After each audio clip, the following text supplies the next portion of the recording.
사람에게 보이려고 그들 앞에서 너희 의를 행하지 않도록 주의하라. 그리하지 아니하면 하늘에 계신 너희 아버지께 상을 받지 못하느니라. 그러므로 구제할 때에 외식하는 자가 사람에게서 영광을 받으려고 회당과 거리에서 하는 것 같이 너희 앞에 나팔을 불지 말라. 진실로 너희에게 이르노니 그들은 자기 상을 이미 받았느니라. 너는 구제할 때에 오른손이 하는 것을 왼손이 모르게 하여 내 구제함을 은밀하게 하라. 은밀한 중에 보시는 너희 아버지께서 갚으시리라. 아멘. 언젠가 개인 방송에 등장한 한 사건을 본 적이 있습니다. 거기에는 보석상에 한 가족이 찾아왔습니다. 어머니와 아들, 딸 둘이 찾아왔는데 어머니가 꼬깃꼬깃 깊숙이 쌓인 손수건으로 쌓인 자기만 가지고 있는 보물인 것 같습니다. 그것을 보석상 주인에게 내어주면서 이것을 이 보물에 대한 값을 달라고 사달라고 요구를 한 것 같았습니다. 그 보석상 주인이 그것을 살펴보더니 그 안에 쌓여있는 내용이 심상치 않게 오래된 손수건 같은 곳에 쌓여 있어서 그거를 풀면서 마음속으로 생각합니다. 무엇이 나올까? 보석상 주인이 그거를 한참 살펴보더니 여기저기 내용을 살펴보고 눈에 돋보기 안경을 끼우고 다시 한번 구체적으로 살펴보더니 잠깐 동안 안에 들어갔다가 나오면서 그 내용의 이 내용을 그 보석의 내용에 여기저기 구체적인 내용을 아마 본 것 같아요. 보더니 왜 이것을 팔려고 하느냐고 여인에게 물었습니다. 그러자 그 여인이 하는 말이 당장 먹고 살아야 되기 때문에 먹을 것이 없어서 이걸 가져왔습니다. 보석상 주인이 한참 다시 한번 그거를 살펴보는 척 하면서 마음속에 생각을 하는 것 같았어요. 보니까 애들이 정말로 둘이 따라왔는데 아마 먹을 것이 간절해 보였던 것 같아요. 어떻게 한순간에 그거를 보았을까요? 그렇죠. 어머니와 아들, 딸이 왔기 때문에요. 이들은 도둑이 아닌 것은 너무나 분명합니다. 자기가 가지고 있는 가장 귀한 보물을 가지고 온 것 같아요. 그래서 그 보석상 주인은 자기 금고를 열고 현금을 한 움큼, 정말로 한 움큼이에요. 한 움큼 꺼내더니 그 보석만큼의 돈을 센 것 같았어요. 그리고 나머지는 집어넣고 아마 제가 생각하기에는 이런 것 같아요. 이 사람이 이 정도면 한 달을 살지 않겠나. 그렇게 생각하지 않았겠어요? 집값은 얼마 내고 그때 당시 사람들의 삶이 환경이 자기 동네 사람들 비슷하니까 어느 정도니까 그 지역의 생활 환경 그리고 먹고 살아야 할 환경 얘들이 한 달을 살아야 할 것이 어느 정도일까 이렇게 계산한 것 같았습니다. 그러면서 돈을 건네주고 여인은 그 돈을 감사합니다고 받고 인사를 하는데 그리고 그러더니 이제 돌아서려고 하니까 잠깐만 보석상 주인이 세우더니 자기가 산 그 보석을 다시 싸서 그 여인에게 주면서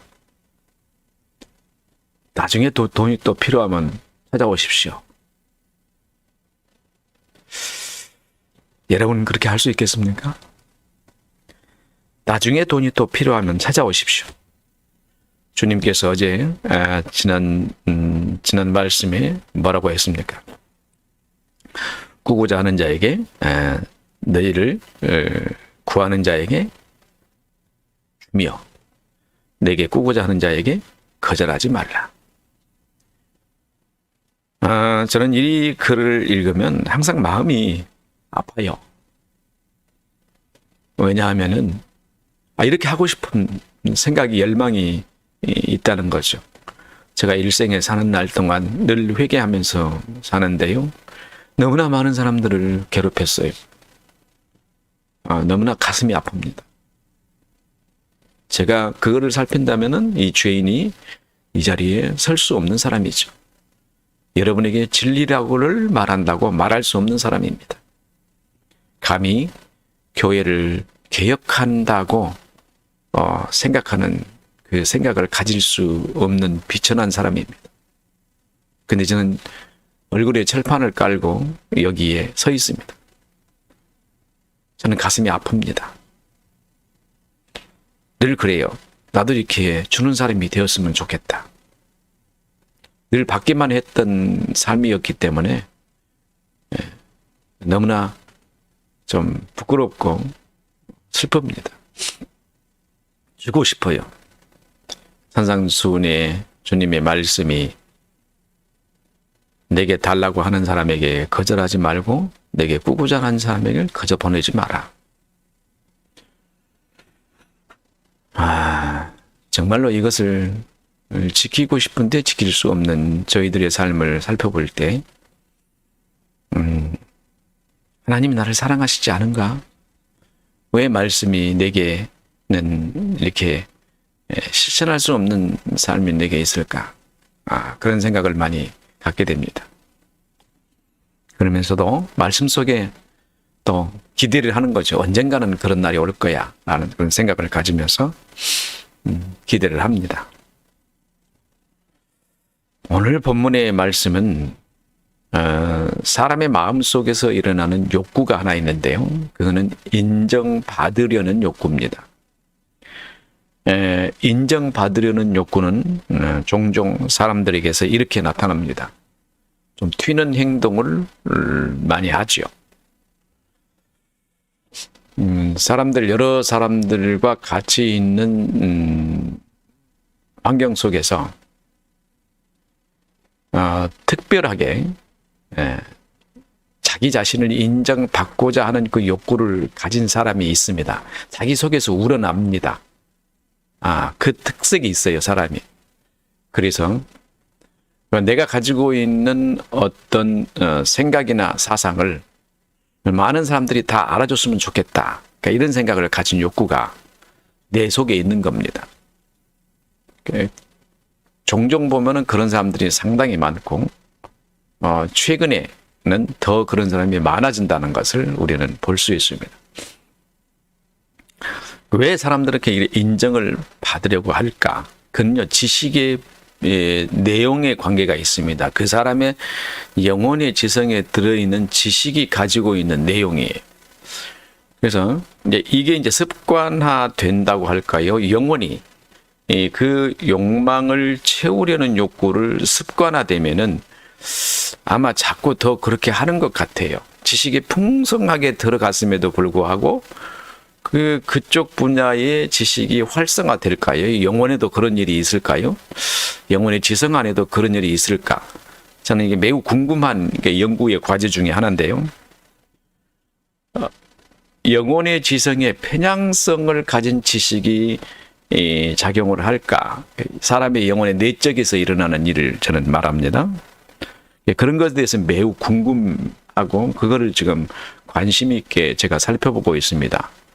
만약에 사람의 영혼의 지성 안에서 어떤 지식들이 한 번, 두 번 자꾸 활용돼서 이게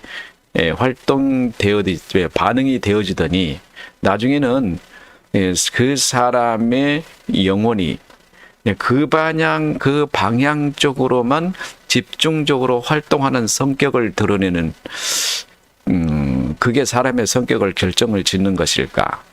그렇다면은 다른 지식들이 그 포괄적인 지식들이 거기에 들어가서 만족을 채워줘도 그 사람은 그런 현상이 생길까? 그런 것을 제가 이제 연구를 좀 하고 있습니다. 지적 욕구가 아니라 자기에게 지금 만족을 채우려는 욕구가 인정 욕구입니다. 인정을 좀 받으려고 하는 거예요. 사람들이 나를 인정해 줌으로 자기가 만족을 누리는 거예요. 이런 것을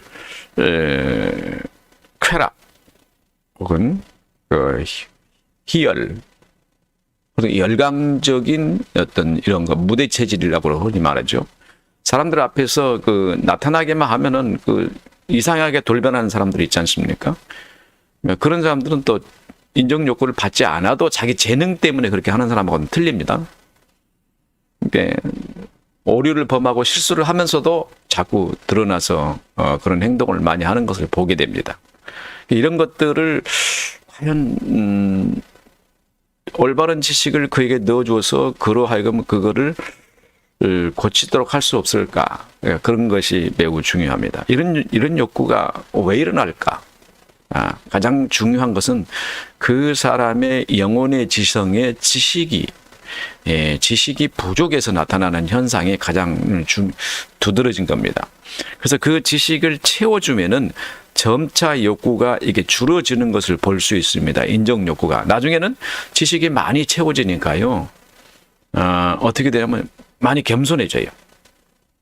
지적인 사람이라는 그 독특한 향기가 있지 않습니까? 그래서 사람이 가만히 앉아 있어도 그 사람에서 지적인 향기가 드러나는 사람이 있어요.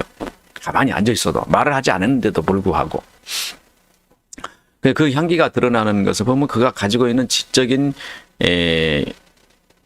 영혼의 지성이 좀 풍부하게 가지고 있었기 때문에 그런 향기가 드러나는지 모르지만은 그렇게 채워주면은 진정 욕구를 드러내고 하는 사람이 스스로 생각하면서 어떤 환경에 있었든지 사람들과 대화하면서도 이제는 좌중하게 되는 모습을 종종 보게 됩니다. 그래서 지식의 만족을 채워주면 되는 거구나 하는 것들을. 근데 이런 욕구는 그 사람의 지식 자체가 채워지지 않는 뭔가 결함이 있는 지식으로 구성되어 있기 때문에 이런 현상들이 나타나는 겁니다. 그래서 그 결함이 있는 부분의 지식을 필연적으로 채워주려는 욕구를 어디서 나타나냐면 사람들 안에서 자기를 드러내므로, 그러니까 자기 결함을 상쇄시키기 위해서 자기를 드러내는 거예요. 자기 결함을 드러내기 위해서. 어린애들도 마찬가지입니다. 그래서 그 어린애에게는 그 분야가 그가 알고자 하는 욕구가 무엇인가를 캐치를 해서 그를 심어주면 되는데 사실 그걸 자꾸 드러내는 애한테는 그가 필요로 하는 것이 무엇인지 찾기가 매우 어렵습니다. 그 사람에게는 그래요. 왜냐하면 너무나 드러내는 그 활동 영역이 다양하기 때문에 그거를 캐치한다는 게 어려운데요. 사실 그거를 만족시키는 방향으로 지식을 넣어주면은 그 사람이 그런 문제를 해결합니다. 근데 이런 원인은 왜 오느냐면 사람이 타락해서 오는 겁니다. 타락하지 않냐고 하나님의 형상의 조명에 의한 지식으로 그 사람이 지식을 얻는다면은 그 지식 자체가 하나님의 형상의 조명에 의해서 얻어진 그 지식은 완전합니다. 그 지식 자체가 결함이 없어요. 무지와 결함이 없다는 말이에요. 결함이 없기 때문에 그 지식을 가지고 사고를 하게 되면은 인정받으려는 욕구라든가 이런 게 없죠. 항상 그 사람은 만족해요. 모르는 게 없다는 게 아니라 모르는 것은 항상 하나님의 형상이 도와주시기 때문에. 그래서 지난 시간까지 도르트 신경에 관한 해설을 하면서 집중적으로 배웠던 내용이 무엇입니까? 사람의 타락의 원인은 하나님의 형상의 조명이 중단되기 때문에 그 지적인 부분에서 지식의 부분에서 왜곡된 지식으로 살고 거짓으로 살기 때문에 타락의 양상을 드러낸다. 이렇게 말씀을 드렸잖아요. 그 왜곡된 지식 자체에는 무지와 결함을 가지고 있고 거짓 지식은 그 사실에 대한 다른 방향으로 이해하기 때문에 그 욕구가 일어나게끔 되어 있는 겁니다. 그래서 타락으로 인하여 완전한 지식을 가지지 못한 것이 원인입니다. 그래서 모든 사람에게는 이런 인정 욕구가 다 있습니다. 그래서 제가 어떤 행동을 했으면 그걸 사람에게 인정받으려고 하고 그 인정 욕구를 과하게 드러내지 않아도 그래서 내가 가난한 사람 도우면 사람들 앞에서 내가 가난한 사람 도와줬다라는 이런 인정 욕구를 받으려고 하고 또 또한 사람과의 관계성을 통해서 사람과 저 사람과 나와 서로 관계를 하면서 저 사람이 나를 받아주고 내가 그 사람을 받아주면서 서로 인정을 받으려는 이 욕구가 이게 내가 가지고 있는 결함을 상대방을 통해서 채우려고 하기 때문에 그런 인정 욕구가 나타나는 겁니다. 그래서 내가 상대방에게 뭔가를 줌으로 그 사람이 만족한 것이 내 만족이 되는 겁니다. 그런데 인정받고 싶어요. 이런 게 왜 있느냐?